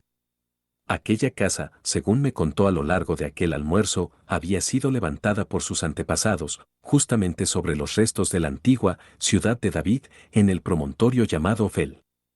Su considerable fortuna, amasada principalmente con los negocios de la construcción, le había permitido acondicionar aquella mansión con los más refinados lujos, notándose en toda su decoración una clara influencia helenística. Aquella profesión suya, y este fue uno de los aspectos que más me atrajo de José, le había permitido, además, un estrecho contacto con el procurador romano, Poncio Pilato. A su llegada a Judea, por orden del emperador romano Tiberio, Pilato desplegó una gran actividad. Una de sus primeras obras fue la construcción de un huno. Aunque los griegos y los romanos conocían los sulfuros de arsénico nativos, parece ser que no se tuvo conocimiento del ácido arsenioso, al menos en Europa, antes de la época de Liber, siglo IX. El mismo metal, aunque citado ya por Paracelso, no fue bien definido en sus propiedades y naturaleza hasta 1732 por el famoso alquimista Brand. N. del M. 2. El profesor E. Kochba, del Departamento de Zoología de la Universidad de Tel Aviv, Israel, se manifestó también de acuerdo con esta última hipótesis. Si las mucosas que protegen las paredes internas del paquete intestinal son rasgadas, las aguas amargas pueden convertirse en un veneno activo. N. del M. Acueducto de unos 300 estadios, casi 50 kilómetros, 1. Pues bien, José de Arimatea fue uno de los principales suministradores de plomo y argamasa. Andrés conocía bien la casa y me guió directamente al espacioso patio, a cielo abierto donde se hallaban el maestro, sus discípulos, una treintena de griegos, los mismos que abordaron a Jesús en las primeras horas de la tarde del domingo y que, al parecer, habían recapacitado, buscando de nuevo al maestro, y José, el de Arimatea, con los 19 miembros del Sanedrín que habían presentado su dimisión ante las graves irregularidades del Supremo Tribunal para con Jesús. La comida, consistente fundamentalmente en caza y legumbres, transcurría ya por el tercer plato cuando tomé asiento en un extremo de la mesa. El nazareno, en tono cansino, parecía dirigirse a aquellos extranjeros de Alejandría, Roma y Atenas. Sé que mi hora se está acercando y estoy afligido. Percibo que mi gente está decidida a desdeñar el reino, pero me alegro al recibir a estos gentiles, buscadores de la verdad, que vienen hoy aquí preguntando por el camino de la luz. Sin embargo, prosiguió Jesús, el corazón me duele por mi gente y mi alma se turba por lo que está ante mí. El maestro hizo una pausa y los comensales se miraron entre sí, desconcertados ante aquella idea obsesiva que el rabí venía manifestando día tras día. Al entrar en el patio, yo había procurado apoyar mi vara sobre una de las paredes de mármol blanco, pulsando el clavo que ponía en marcha la filmación. Y a decir verdad, el tiempo que permanecí en la casa de José, mi atención estuvo más pendiente del cayado y de que no fuera derribado por el sinfín de siervos que entraban y salían con los manjares, que de mi anfitrión y sus invitados. ¿Qué puedo decir?, continuó Jesús, cuando miro hacia adelante y veo lo que va a ocurrirme. Pedro clavó sus ojos azules en su hermano Andrés, pero, a juzgar por el gesto de sus rostros, ninguno terminaba de comprender. ¿Debo decir, sálvame de esa hora horrorosa? No. Para este propósito he venido al mundo incluso, a esta hora. Más bien diré y rogaré para que os unáis a mí, Padre, glorificad su nombre. Tu voluntad será cumplida. Al terminar la comida, algunos de los griegos y discípulos se levantaron, rogando al maestro que les explicase más claramente qué significaba y cuándo tendría lugar la hora horrorosa. Pero Jesús eludió toda respuesta. Mientras recogía mi vara, me llamó la atención un espléndido vaso de cristal, encerrado junto a una reducida colección de pequeñas piedras ovoides y esféricas en una vitrina de vidrio. José debió percatarse de mi interés por aquellas piezas y, aproximándose, me explicó que se trataba de un valioso vaso de diatreta recubierto con filigranas de plata. Había sido hallado en la Germania y constituía un ejemplar único en el difícil arte del vidrio, tan magistralmente practicado por los romanos. En cuanto a las piedras, de unos 5 centímetros cada una, formaban parte de otra colección singular. Eran antiguos proyectiles de honda, de pedernal y caliza, utilizados, según los antepasados de José, por la tropa especial de 700 soldados benjaministas zurdos, capaces de disparar contra un cabello sin errar el golpe, tal y como cita el libro de los jueces, 20:16. Es muy posible, insinuó José, que David utilizase una piedra similar en su lucha contra Goliat.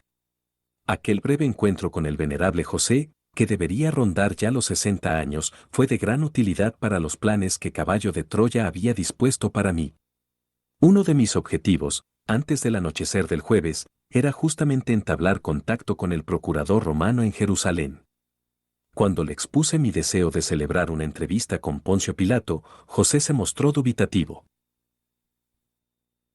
Traté entonces de ganarme su confianza, explicándole que había trabajado como astrólogo al servicio de Tiberio y que, aprovechando mi corta estancia en su obra Guerras de los Judíos, Flavio Josefo, efectivamente, habla de este acueducto que constituyó otro de los graves errores de Pilato.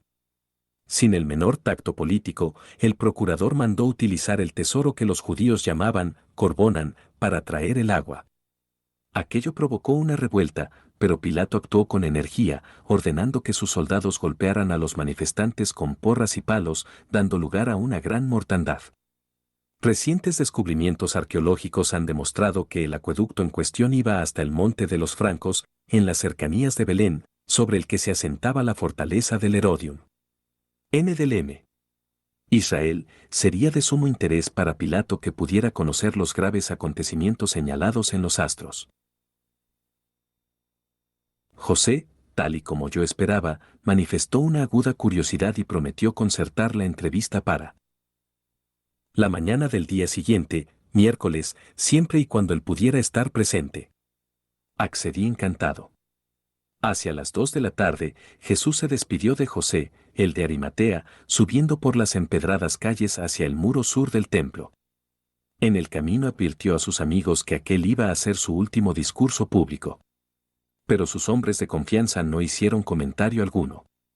En realidad, sus corazones se hallaban sumidos en una profunda confusión. ¿Es que el maestro, que había escapado siempre de las garras del Sanedrín, iba a dejar que lo capturasen? Una vez en la explanada de los gentiles, el rabí se acomodó en su lugar habitual, las escalinatas que rodeaban el santuario, y en un tono sumamente cariñoso comenzó a hablar: durante todo este tiempo he estado con vosotros, yendo y viniendo por estas tierras, proclamando el amor del Padre para con los hijos de los hombres. Muchos han visto la luz y, por medio de la fe, han entrado en el reino del cielo. En relación con esta enseñanza y predicación, el Padre ha hecho cosas maravillosas, incluida la resurrección de los muertos. Muchos enfermos y afligidos han sido curados porque han creído. Pero toda esa proclamación de la verdad y curación de enfermedades no ha servido para abrir los ojos de los que rehúsan ver la luz y de los que están decididos a rechazar el Evangelio del Reino. Yo y todos mis discípulos hemos hecho lo posible para vivir en paz con nuestros hermanos, para cumplir los mandatos razonables de las leyes de Moisés y las tradiciones de Israel. Hemos buscado persistentemente la paz, pero los dirigentes de esta nación no la tendrán. Rechazando la verdad de Dios y la luz del cielo, se colocan del lado del error y de la oscuridad. No puede haber paz entre la luz y las tinieblas, entre la vida y la muerte, entre la verdad y el error. Muchos de vosotros os habéis atrevido a creer en mis enseñanzas y ya habéis entrado en la alegría y libertad de la conciencia de ser hijos de Dios. Seréis mis testigos de que he ofrecido la misma filiación con Dios a todo Israel. Incluso a estos mismos hombres que hoy buscan mi destrucción. Pero os digo más, incluso ahora recibiría mi Padre a estos maestros ciegos, a estos dirigentes hipócritas si volviesen su cara hacia Él y aceptasen su misericordia. Jesús había ido señalando con la mano a los diferentes grupos de escribas, saduceos y fariseos que, poco a poco, fueron incorporándose a los cientos de judíos que deseaban escuchar al Rabí de Galilea. Algunos de los discípulos, especialmente Pedro y Andrés, se quedaron pálidos al escuchar los audaces ataques de su maestro. Incluso ahora no es demasiado tarde, continuó Jesús, para que esta gente reciba la palabra del cielo y de la bienvenida al Hijo del Hombre. Uno de los miembros del Sanedrín, al escuchar estas expresiones, se alteró visiblemente, arrastrando al resto de su grupo para que abandonara la explanada. Jesús se dio perfecta cuenta del hecho y levantando el tono de la voz, arremetió contra ellos. Mi Padre ha tratado con clemencia a esta gente. Generación tras generación hemos enviado a nuestros profetas para que les enseñasen y advirtiesen. Y generación tras generación, ellos han matado a nuestros enviados. Ahora, vuestros voluntariosos altos sacerdotes y testarudos dirigentes siguen haciendo lo mismo. Así como Herodes asesinó a Juan, vosotros igualmente os preparáis para destruir al Hijo del Hombre. Mientras haya una posibilidad para que los judíos vuelvan su rostro hacia mi Padre y busquen la salvación, el Dios de Abraham, Isaac y Jacob mantendrá sus manos extendidas hacia vosotros. Pero, una vez que hayáis rebasado la copa de vuestra impertinencia, esta nación será abandonada a sus propios consejos e irá rápidamente a un final poco glorioso. El arraigado sentido del patriotismo de los hebreos quedó visiblemente conmovido por aquellas sentencias de Jesús. Y la multitud, que escuchaba sentada sobre las losas del atrio de los gentiles, se removió inquieta, entre murmullos de desaprobación. Pero el nazareno no se alteró. Verdaderamente, aquel hombre era valiente. Esta gente había sido llamada a ser la luz del mundo y a mostrar la gloria espiritual de una raza conocedora de Dios. Pero, hasta hoy, os habéis apartado del cumplimiento de vuestros privilegios divinos y vuestros líderes están a punto de cometer la locura suprema de todos los tiempos. Jesús hizo una brevísima pausa, manteniendo al auditorio en ascuas. Yo os digo que están a punto de rechazar el gran regalo de Dios a todos los hombres y a todas las épocas, la revelación de su amor. En verdad os digo que, una vez que hayáis rechazado esta revelación, el reino del cielo será entregado a otras gentes. En el nombre del Padre que me envió, yo os aviso, estáis a un paso de perder vuestro puesto en el mundo como sustentadores de la eterna verdad y como custodios de la ley divina. Justo ahora os estoy ofreciendo vuestra última oportunidad para que entréis, como los niños, por la fe sincera, en la seguridad de la salvación del reino del cielo. Mi Padre ha trabajado durante mucho tiempo por vuestra salvación, y yo he bajado a vivir entre vosotros para mostraros personalmente el camino. Muchos de los judíos y samaritanos incluso, de los gentiles han creído en el Evangelio del reino. Y vosotros, los que deberíais ser los primeros en aceptar la luz del cielo, habéis rehusado la revelación de la verdad de Dios revelado en el hombre y del hombre elevado a Dios. Esta tarde, mis apóstoles están ante vosotros en silencio. Pero pronto escucharéis sus voces, clamando por la salvación. Ahora os pido que seáis testigos, discípulos míos y creyentes en el Evangelio del reino, de que, una vez más, he ofrecido a Israel y a sus dirigentes la libertad y la salvación. De todas formas, os advierto que estos escribas y fariseos se sientan aún en la silla de Moisés y, por tanto, hasta que las potencias mayores que dirigen los reinos de los hombres no los destierren y destruyan, yo os ordeno que cooperéis con estos mayores de Israel. No se os pide que os unáis a ellos en sus planes para destruir al Hijo del Hombre, sino en cualquier otra cosa relacionada con la paz de Israel. En estos asuntos, haced lo que os ordenen y observad la esencia de las leyes, pero no toméis ejemplo de sus malas acciones. Recordad que este es su pecado, dicen lo que es bueno, pero no lo hacen. Vosotros sabéis bien cómo estos dirigentes os hacen llevar pesadas cargas y que no levantan un dedo para ayudaros. Os han oprimido con ceremonias y esclavizado con las tradiciones. Y aún os diré más, estos sacerdotes, centrados en sí mismos, se deleitan haciendo buenas obras, de forma que sean vistas por los hombres. Hacen vastas sus filacterias y ensanchan los bordes de sus vestidos oficiales. Solicitan los lugares principales en los festines y piden los primeros asientos en las sinagogas. Codician los saludos y alabanzas en los mercados y desean ser llamados rabís por todos los hombres. Incluso, mientras buscan todos estos honores, toman secretamente posesión de las viudas y se benefician de los servicios del templo sagrado.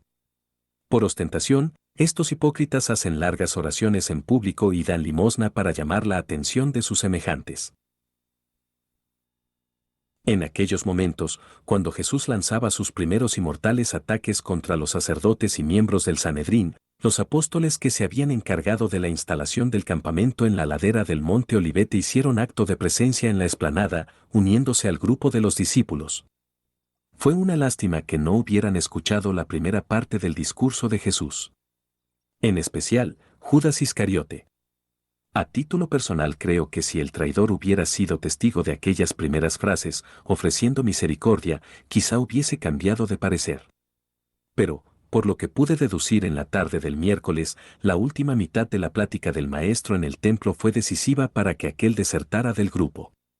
Su sentido del ridículo y su negativo condicionamiento al «¿qué dirán?» estaban mucho más acentuados en su alma de lo que yo creía. Y así como debéis hacer honor a vuestros jefes y reverencias a vuestros maestros, continuó el rabí, no debéis llamar a ningún hombre padre, en el sentido espiritual. Solo Dios es vuestro Padre. Tampoco debéis buscar dominar a vuestros hermanos del reino. Recordad, yo os he enseñado que el que sea más grande entre vosotros debe ser sirviente de todos. Si pretendéis exaltaros a vosotros mismos ante Dios, ciertamente seréis humillados, pero, el que se humille sinceramente, con seguridad será exaltado. Buscad en vuestra vida diaria, no la propia gloria, sino la de Dios. Subordinad inteligentemente vuestra propia voluntad a la del Padre del cielo. No confundáis mis palabras. No tengo malicia para con estos sacerdotes principales que, incluso, buscan mi destrucción. No tengo malos deseos contra estos escribas y fariseos que rechazan mis enseñanzas. Sé que muchos de vosotros creéis en secreto y sé que profesaréis abiertamente vuestra lealtad al reino cuando llegue la hora. Pero, ¿cómo se justificarán a sí mismos vuestros rabís si dicen hablar con Dios y pretenden rechazarle y destruir al que viene a los mundos a revelar al Padre? ¡Ay de vosotros, escribas y fariseos!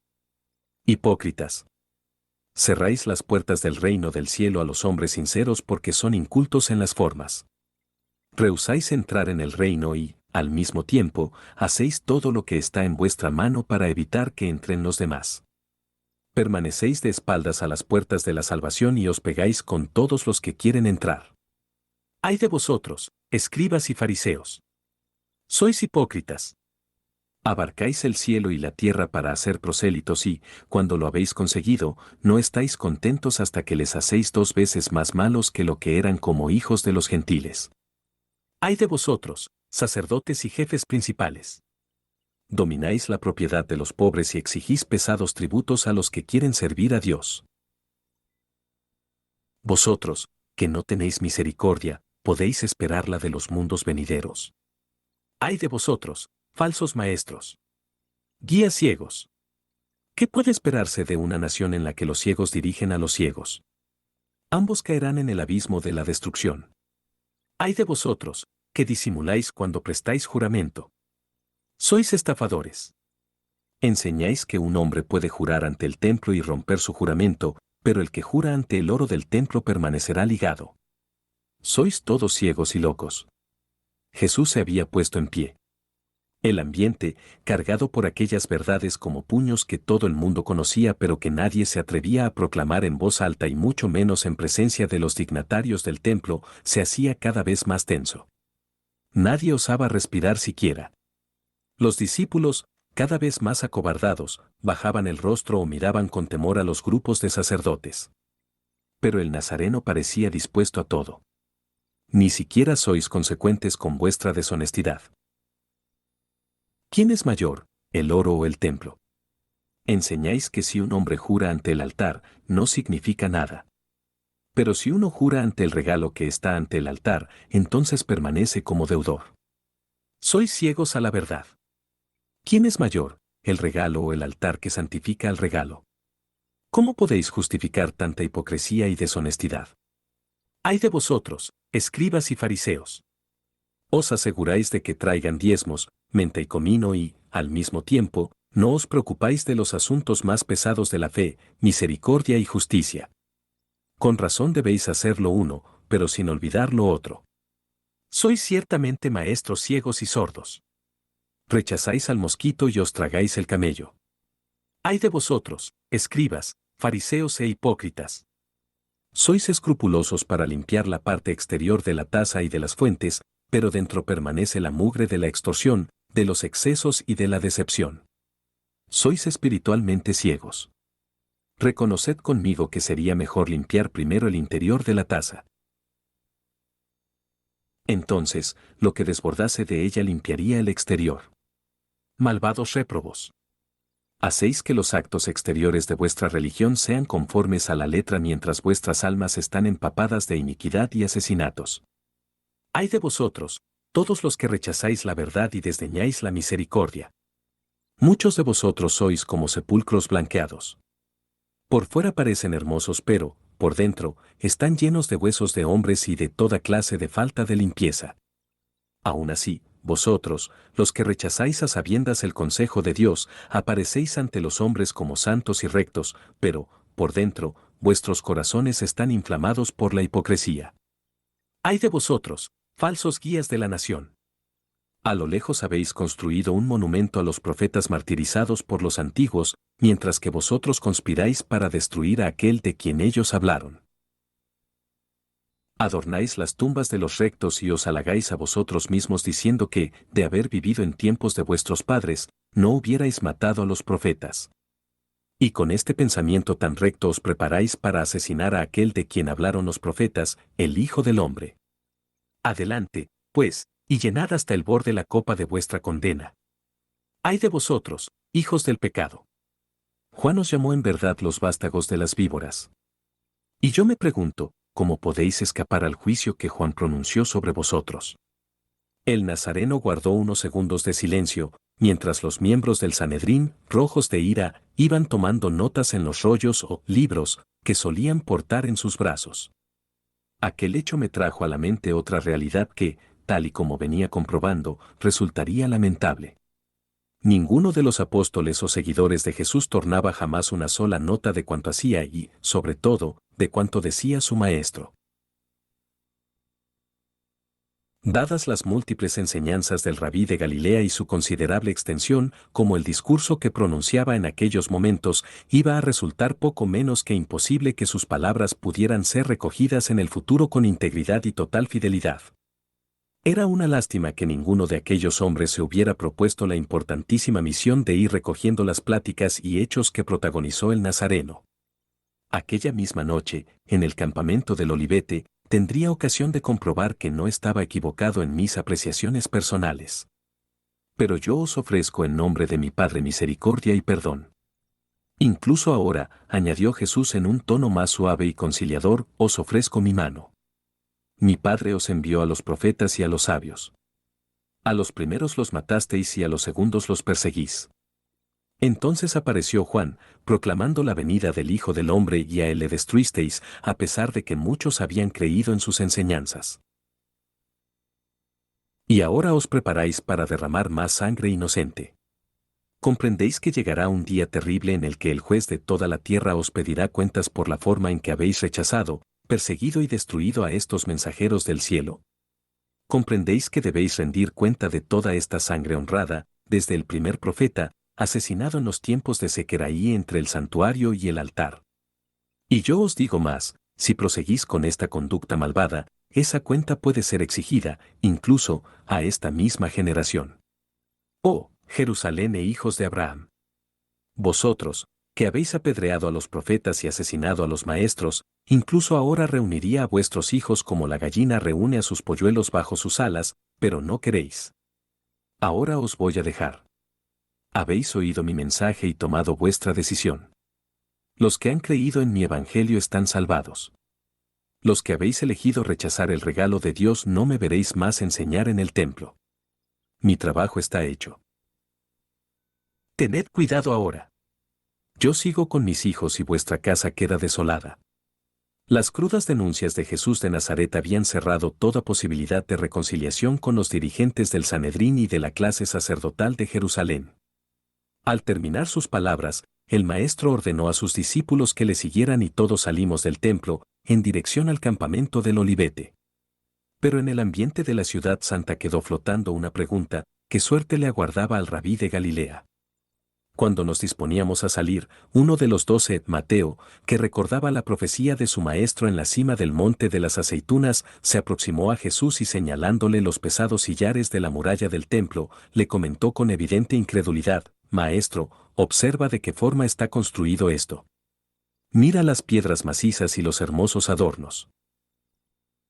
¿Cómo puede ser que estas edificaciones vayan a ser destruidas? El rabí, sin aminorar su marcha por las calles de la ciudad, rumbo a la puerta de la fuente, le dijo: ¿Habéis visto esas piedras y ese templo macizo? Pues en verdad os digo que llegarán días muy próximos en los que no quedará piedra sobre piedra. Todas serán echadas abajo. Y el gigante guardó silencio. El resto del grupo se enzarzó entonces en interminables polémicas, considerando que era muy difícil que aquella fortaleza pudiera ser demolida. Ni siquiera el fin del mundo, llegaron a insinuar algunos de los apóstoles, podría ocasionar la destrucción del templo. El día apuntaba ya hacia el ocaso y Jesús, tratando de evitar a la muchedumbre de peregrinos que iban y venían por el valle de Kidrón, sugirió a sus discípulos que dejaran el camino que conducía a Betania, tomando uno de los senderos que discurre por la ladera sur del Olivete, en dirección norte. Al alcanzar una de las cimas, Jerusalén surgió de pronto a nuestra izquierda, majestuoso y bañado en oro por los últimos rayos solares. En el santuario y en las callejas habían empezado a encenderse las primeras lámparas de aceite. Aquel espectáculo hizo detenerse al grupo, mientras uno de los discípulos, señalando a la ciudad santa, preguntaba a Jesús: Dinos, Maestro, ¿cómo sabremos que estos acontecimientos están a punto de ocurrir? El grupo terminó por sentarse sobre la hierba y el rabí, de pie y sin prisa, les fue diciendo: Sí, os contaré algo sobre los tiempos en que esta gente habrá llenado la copa de su iniquidad y la justicia caerá sobre esta ciudad de nuestros padres. Estoy a punto de dejaros. Voy a mi Padre. Cuando os deje, tened cuidado de que ningún hombre os engañe. Muchos vendrán como libertadores y llevarán a muchos por el mal camino. Cuando oigáis rumores sobre guerras, no os consternéis. Aunque todo eso ocurra, el fin de Jerusalén no habrá llegado aún. Tampoco debéis preocuparos cuando seáis entregados a las autoridades civiles y seáis perseguidos por el Evangelio. Los apóstoles se miraron con el miedo reflejado en los semblantes. Seréis despedidos de la sinagoga y hechos prisioneros por mi causa. Y algunos de vosotros morirán. Cuando seáis llevados ante gobernadores y dirigentes será como testimonio de vuestra fe y para que mostréis firmeza en el Evangelio del reino. Y cuando estéis ante jueces, no tengáis angustia de antemano sobre lo que debáis decir, el Espíritu os enseñará en ese mismo momento lo que debéis contestar a vuestros adversarios.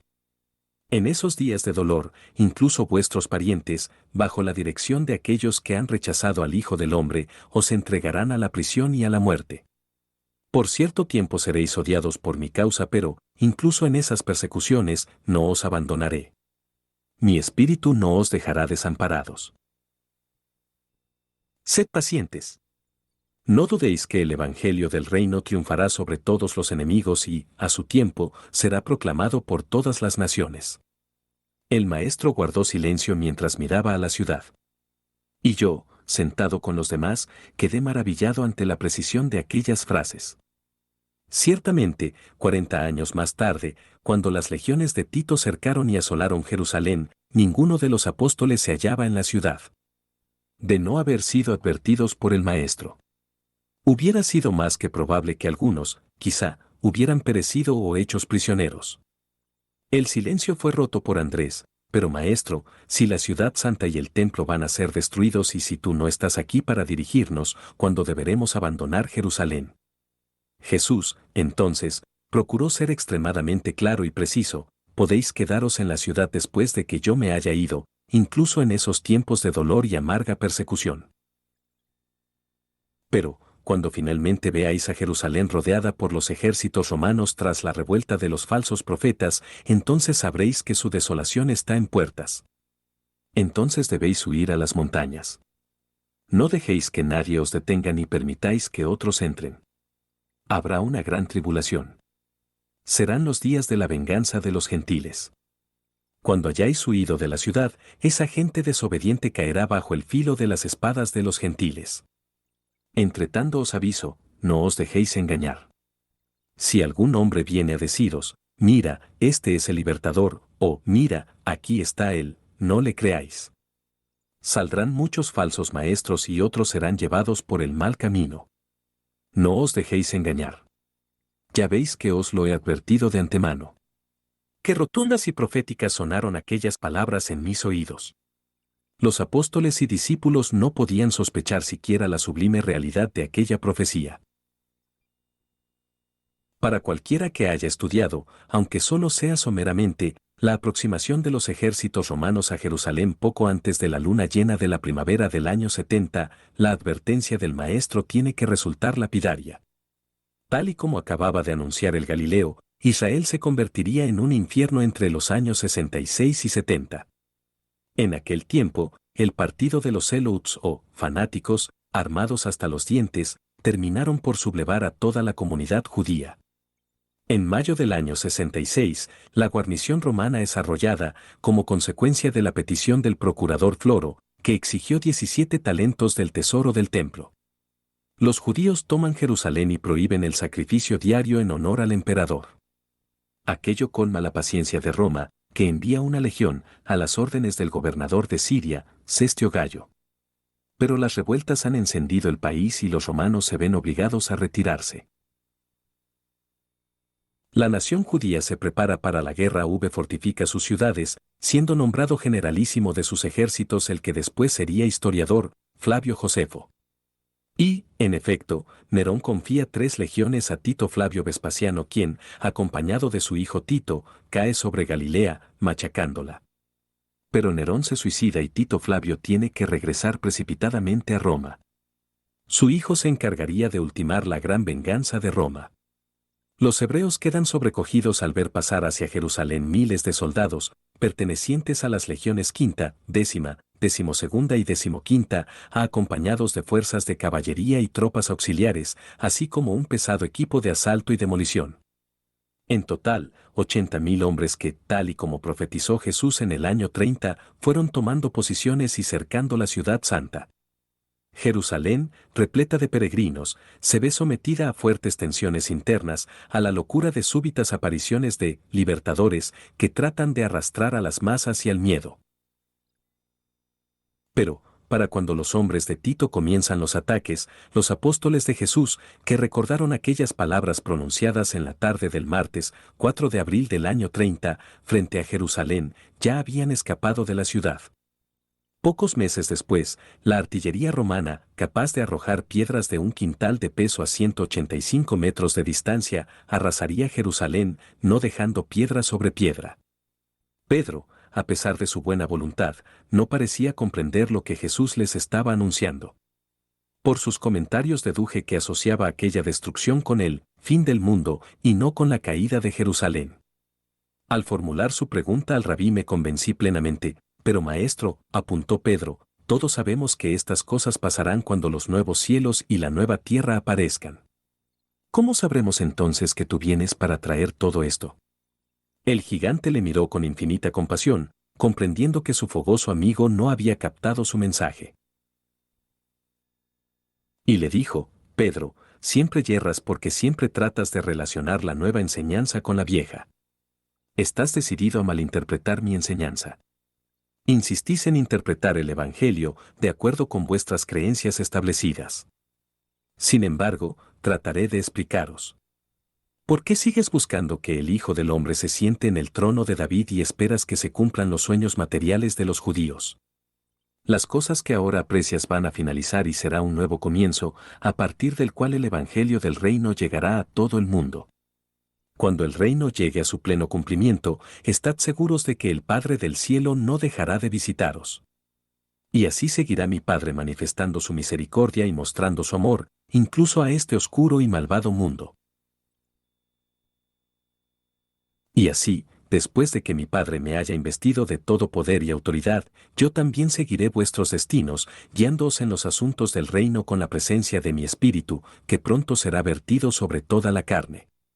Estaré por tanto presente entre vosotros en espíritu y prometo que alguna vez volveré a este mundo, en el que he vivido esta vida de la carne y tenido la experiencia de revelar simultáneamente Dios al hombre y llevar al hombre a Dios. Muy pronto he de dejaros y realizar la obra que el Padre ha confiado en mis manos, pero tened coraje, volveré alguna vez. Entre tanto, mi espíritu de verdad os confortará y guiará. Sin esperarlo, Jesús había pasado de la profecía sobre la destrucción de Jerusalén a un extremo que me interesaba profundamente y que yo había tratado ya con él, su anunciada y confusa segunda venida a la tierra.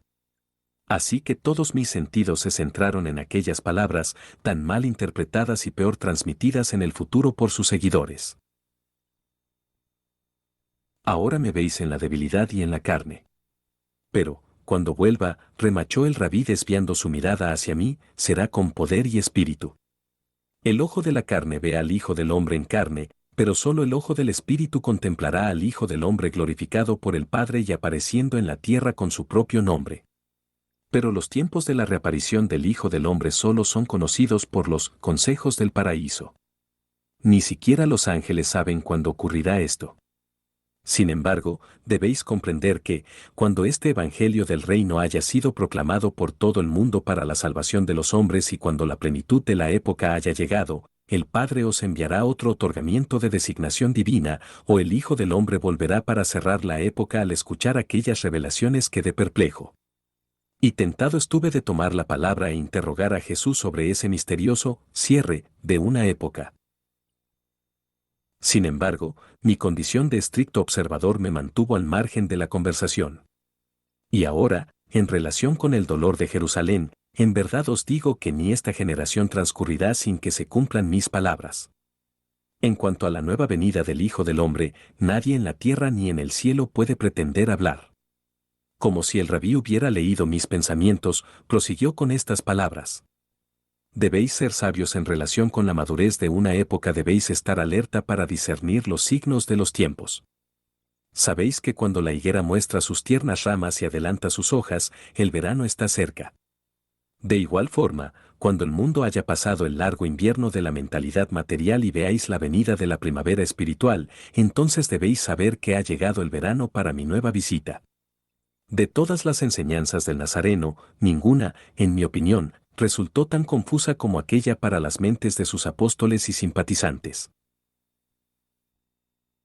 Cuando uno lee lo que fue escrito lustros después de su muerte respecto a esta segunda venida y a la destrucción de Jerusalén, y conoce, como yo, el verdadero sentido del discurso de Jesús en aquel atardecer del martes, no puede por menos que sentir una gran desolación. Al menos en esta parte, los evangelios canónicos fueron pésimamente construidos. Pero, desgraciadamente, no iba a ser este el único pasaje ignorado o mal interpretado por los evangelistas. Una luna casi llena se levantaba ya por el este cuando el grupo reemprendió el camino. Jesús, a la cabeza, continuó por la accidentada cima del Olivete, siempre en dirección norte. Al llegar a las proximidades del campamento público, donde se habían instalado los peregrinos procedentes de Galilea, el maestro se desvió hacia la derecha, procurando rodear las tiendas y el sinfín de hogueras que se distinguían a corta distancia en la ladera occidental del monte. Evidentemente, el rabí no deseaba un nuevo encuentro con sus paisanos y amigos. Minutos más tarde, cuando nos hallábamos frente al santuario del templo, comenzamos a descender hacia el Cedrón, cruzando una de las veredas que lleva desde Jerusalén a Betania. La oscuridad no me permitía distinguir con claridad el entorno, pero deduje que no debía encontrarme muy lejos del punto de contacto donde reposaba el módulo. Quizá fueran 1000 o 1500 pies lo que nos separaba de Eliseo. El grupo penetró entonces en una de las plataformas naturales que tanto abundaban en la falda oeste del Monte de las Aceitunas. Aunque a la mañana siguiente pude explorar el terreno con mayor comodidad, observé que se trataba de una explanada de unos 60 a 80 metros de largo, por otros 30 a 40 de lado, perfectamente cercada por un murete de piedra de 1 metro escaso de altura. En uno de los lados del rectángulo, y muy próxima a la cancela de entrada, distinguí una enorme cuba de piedra de 1,5 metros de altura. Al fondo, confundidos en la oscuridad, se alineaban unos olivos de gruesos y torturados troncos. Jesús y los discípulos se dirigieron directamente hacia la derecha del olivar. A muy pocos pasos, y aprovechando el muro, los hombres del Nazareno habían montado 2 rudimentarias tiendas o albergues. Varias piezas de tela embreadas y ensambladas a base de cuerdas constituían la techumbre. Las lonas, de unos 4 metros de profundidad por otros 3 de anchura, aparecían apuntaladas por 2 rugosas ramas de conífera en su parte frontal y por una tercera, situada en el centro de la tienda. La techumbre terminaba en el cercado de piedra. Allí, las telas habían sido tensadas y aseguradas mediante gruesas piedras. Los laterales, a su vez, estaban formados por otras 2 bandas de paño y pieles de cabra, pésimamente cosidas entre sí. La entrada, de unos 2 metros de altura sobre el terreno rojizo y polvoriento, carecía de protección. A la luz de la fogata que se levantaba frente a los 2 refugios pude observar que el suelo de las tiendas había sido cubierto con mantos y esteras. Al fondo de las mismas percibí algunos bultos que supuse se trataba de enseres y útiles para cocinar. Pero, como digo, la oscuridad era tan densa que preferí posponer para el día siguiente un más exhaustivo reconocimiento del terreno y de cuanto formaba aquel huerto, propiedad del viejo Simón, el leproso. El reencuentro con el resto de los discípulos levantó los decaídos ánimos de los hombres que acompañaban a Jesús. Y muy pronto nos vimos sentados en torno al fuego. La temperatura había descendido notablemente y los apóstoles, apretados los unos contra los otros, se habían envuelto en sus pesados ropones.